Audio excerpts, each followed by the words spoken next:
ஆண்டவராகிய இயேசு கிறிஸ்து நாமத்திலே உங்கள் அனைவருக்கும் வாழ்த்துக்கள். இந்த கால வேளையிலே கர்த்தர் உங்களோடு இருக்கிறார். இந்த நாளுக்குண்டான ஒரு உயிருள்ள வார்த்தை ஆதியாகமம் 40:13. உன் தலையை உயர்த்தி உன்னை மறுபடியும் உன் நினைவையிலே நிறுத்துவார்.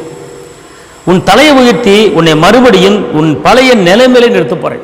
நீ இழந்து போனதை திரும்ப பெற்றுக்கொண்டு பழைய காரியங்கள் எவ்வளவு நீ இழந்திருக்கிறாயோ அதையெல்லாம் திரும்ப உனக்கு கொடுத்து உயர்த்த போறேன். அதாவது உன் தலையை நான் உயர்த்த போறேன்.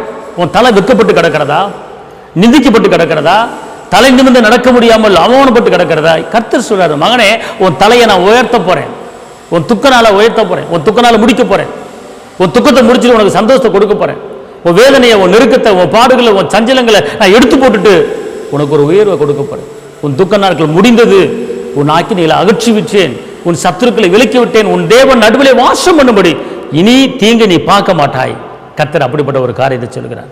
அவர் சொல்றார், பார்த்துக்கொள்ளுங்க, உன் தலையை உயர்த்தி உன்னை மறுபடியும் நான் உயர்த்த போறேன். உன் தலையை உயர்த்த போறேன். உன் வியாபாரத்தை உயர்த்த போறேன். உன் தொழிலை உயர்த்த போறேன். உன் பிசினஸை உயர்த்த போறேன். உன் படிப்பு காரியத்தை உயர்த்த போறேன். உன்னை தலை நிமிர்ந்து பண்ண வைக்க போறேன். நீ தலை குனிஞ்ச இடத்துல உன்னை தலை நிமிர்ந்து வைக்க போறேன். அல்லேலூயா. இப்படிப்பட்ட ஒரு வார்த்தையை கர்த்தர் சொல்றாரு. அதனால் இந்த வார்த்தையை பிடித்து கொண்டு இந்த நாளை ஓட்டுங்க. இந்த நாளிலே ஒரு ஜெயம் கொடுக்குற வல்லமை உங்கள் மேலே கடந்து வரப்போது கர்த்தர் பெரிய காரியத்தை செய்வார். உங்களுக்கு நான் சுபிக்கிறேன். தகப்பனை இயேசுவே நன்றியோடு துதிக்கிறேன். உண்மை ஸ்தோத்திரிக்கிறேன். உன்னதரைமை துதிக்கிறேன். உயர்ந்தவரைமை துதிக்கிறேன். அற்புதரைமை துதிக்கிறேன். அதிசயமானவரை துதிக்கிறேன். ஆறுதலை துதிக்கிறேன். கேடகமை துதிக்கிறேன். ஆண்டவருடைய தலையை உயர்த்தி ஆண்டவரை மீண்டும் நீங்கள் தலைநிமிர பண்ண வைக்க போகிறாங்க. நன்றி. இந்த வார்த்தையை கேட்குற ஒவ்வொரு தெய்வ பிள்ளையும் மேலே உங்களோட அற்புத கரம், உங்களோட அதிசய கரம், உங்களுடைய கிருபையின் கரம், உங்களுடைய பலத்தின் கரம் கூட இருக்கட்டும். இரத்த கோட்டைகளை மறைத்துக் கொள்ளுங்க. வாழ்ந்திருக்கும்படி, உயர்ந்திருக்கும்படி, செழித்திருக்கும்படி கிருபை தாங்க. ஆசீர்வதிங்க இயேசுவின் நாமத்தில் பிதாவே, ஆமென்.